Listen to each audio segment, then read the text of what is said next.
Hello everyone, welcome to sqadia.com, and in our second section of lecture topic Urogynaecology, we will talk about the genuine stress incontinence. In this section, we will talk about the pathogenesis, grade and risk factors of genuine stress incontinence. What are the anatomic changes that leads to genuine stress incontinence and how it presents and what are the clinical features. So in genuine stress incontinence, there is actually as we mentioned earlier, the stress incontinence or genuine stress incontinence, the abdominal pressure is increased mainly, that leads to pressure on the bladder and incontinence of the urine. And there is relaxation of the pelvic floor that leads to stress incontinence.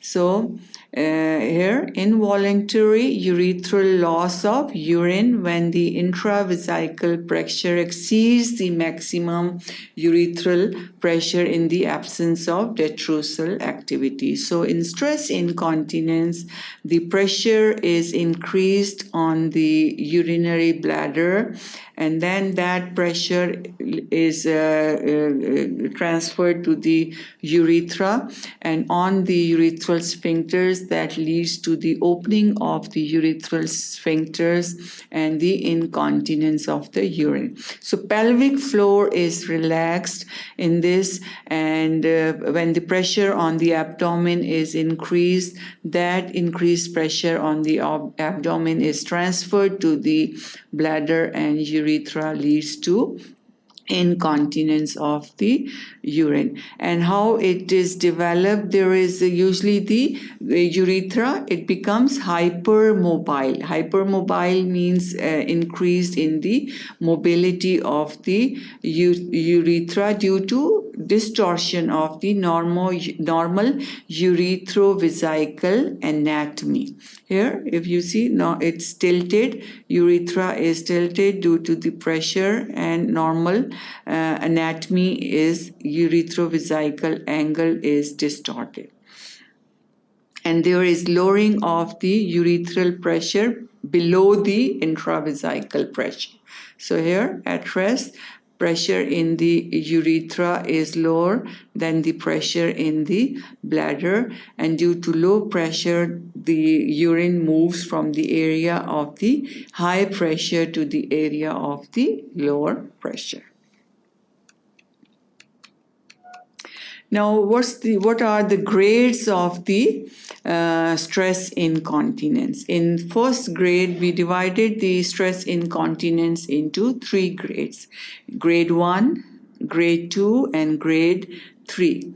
In grade 1, the incontinence occur on cough or sneezing. So when the patient cough or when the patient sneeze, the pressure in the abdomen is increased, and that increased pressure causes the increased pressure on the bladder, and that increased pressure leads to incontinence of the urine, even though the detrusal pressure is not increased or there is no detrusal contraction. In grade 2, with mild exercise, there is incontinence. And then in grade 3, even with the change of posture, so it increases really. So even when the patient changes the posture, sit, stand, even when sitting, when they change the position, there is incontinence of the urine. So these are the 3 grades of the incontinence. Now, what are the risk factors for the stress incontinence? Risk factors are any trauma at birth usually leads to urinary incontinence. Developmental weakness in the urinary system, ureter, kidneys, bladder, all leads to incontinence of the urine. Then pregnancy. Pregnancy is very common factor leading to urinary incontinence, especially in the last trimester when the uterus is big enough, it exerts pressure on the urinary bladder and leads to the incontinence of the urine. That's a very, very common example of stress incontinence. Menopause. Menopause also leads to stress incontinence due to decrease in the hormone estrogen that causes relaxation of the pelvic muscles and leads to stress incontinence. Aging is another factor that leads to stress incontinence, and people who are obese, overweight, they can have in stress incontinence. So all these are very common risk factor for the incontinence. Then what are some anatomic changes that leads to the stress incontinence? The base of the bladder become flat and lies in line with the posterior wall of the proximal urethra. So the base of the bladder becomes flat. And there is the sphincter, intrinsic sphincter dysfunction. This intrinsic sphincter or intrinsic urethral sphincter is involuntary. Person has no control on that. So when the dysfunction of that sphincter occurs, it can also lead to the incontinence. And then there is descent of the proximal urethra. Here, if you see, this urethra is lying up. This is the pelvic floor. But when the urethra, there is descent of the urethra below the pelvic floor, it leads to the incontinence. So pelvic floor, this is the normal position. When there is descent of the urethra below the pelvic floor, it leads to the incontinence. So some anatomic changes that leads to stress incontinence is the base of the bladder become flat and it lies in line with the proximal urethra, posterior wall of the urethra. Changes or abnormalities in the urethral sphincter or intrinsic sphincter dysfunction, and if the urethra comes down or descend below the pelvic floor. These all three changes what happens? They lower the intraurethral pressure as in early stage of the micturition. So as the pressure in the urethra decreases, this can lead to flow of the urine from the bladder to the urethra. So here this leads to lower intraurethral pressure.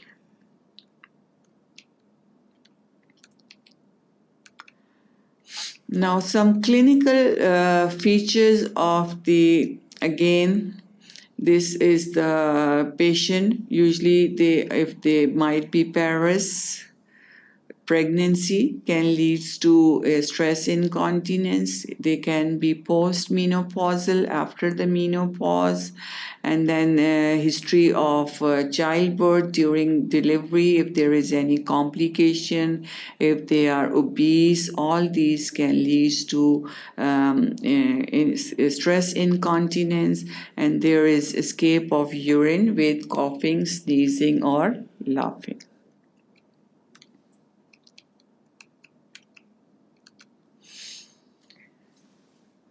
What are the difference in the clinical presentation of the patient with the three common type of incontinence? We have stress incontinence, urge incontinence, and the detrusal instability. So differences in clinical presentation. Patient with stress incontinence, usually there is leakage of urine with the stress, like if the patient cough, sneeze, laugh, if there is increase in the abdominal pressure, usually that can lead to the incontinence of the urine. Usually there is no prior urge to void. Usually small amount of urine comes out, and the patient is fully aware of the incontinence, and the process of urination or micturition is normal. So increased abdominal pressure raises the pressure on the bladders that can lead to the incontinence. In the urge incontinence, the patient is unable to control the escape of urine once there is urge to void. Amount is usually the large. Patient is aware of the urge, and there is urgency and frequency of the urine, and they keep on going to the restroom to urinate, and they have a urge to urinate. Usually it's due to the nervous problem, or there is urge incontinence due to urinary tract infection. So there is urge to urinate.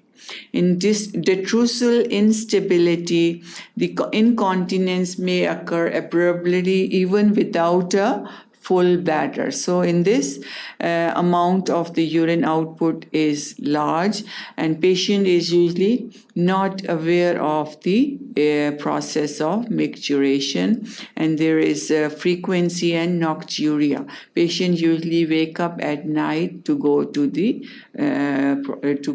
to urinate. So this is the detrusal instability.